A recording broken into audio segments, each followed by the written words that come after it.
Hello, I'm Rob. Welcome to 6 Minute English. I'm joined today at the start of a brand new year by Neil. Hello, Rob. I'm really looking forward to 2015, but I have to say that last year was great.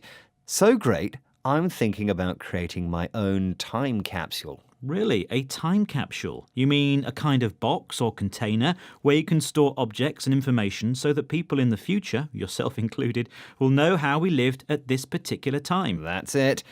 And I'm already collecting items. My old mobile phone, which I don't use anymore, and a woolly jumper with a snowman on it that my granny gave me that I never wear. You never wear? It's a pretty silly jumper, Rob. She said it's to remind me of how much she loves me. Remind, which means makes me remember. But all it makes me think of is that she still treats me like a child. I'll include the Christmas card which came with it. Well, you've got to choose the items you wish to keep as a memory of our time very carefully. It's a historical record. That usually means a piece of writing or a narrative of events at a particular time. Well, let's discuss time capsules and vocabulary related to memory. But first, a question to test your knowledge of time capsules.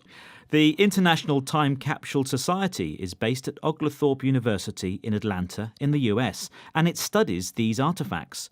According to this organisation, how many time capsules are estimated to exist in the world today?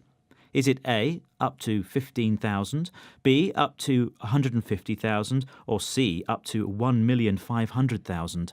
I'm going to go for A, 15,000. OK. Up to 15,000. Up to 15,000. That's the one. OK, well, as usual, you'll have the answer to that question at the end of the programme. Right, now let's talk more about time capsules.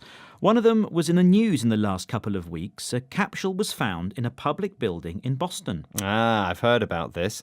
Historians believe it was put there by Samuel Adams and Paul Revere and other American revolutionaries of the 18th century. OK, let's listen to BBC reporter Regini Vaidyanathan.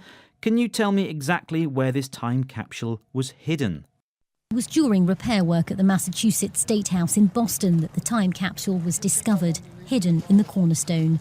It's thought the time capsule was first placed there in 1795, when the building was constructed. Officials believe it contains old coins and newspapers, which could have deteriorated over time. The time capsule was hidden in the cornerstone, which is a stone representing the starting place in the construction of a monumental building. Usually it has the date carved on it. Yes, the time capsule's items date from over 200 years ago, so the historians are concerned about opening it. The newspapers particularly might have deteriorated, decayed or decomposed over time. Paper doesn't last long, but my old mobile phone, the one I'm going to put in my own time capsule, will be eternal. It means it will exist forever. And the historians of the future will be grateful. Well, if you want to make the historians happy, put things which are current in your life and things you actually use in your time capsule. There are famous capsules to be opened.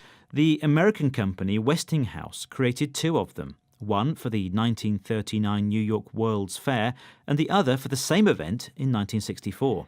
And when are they going to open it? In the 25th century. Wow.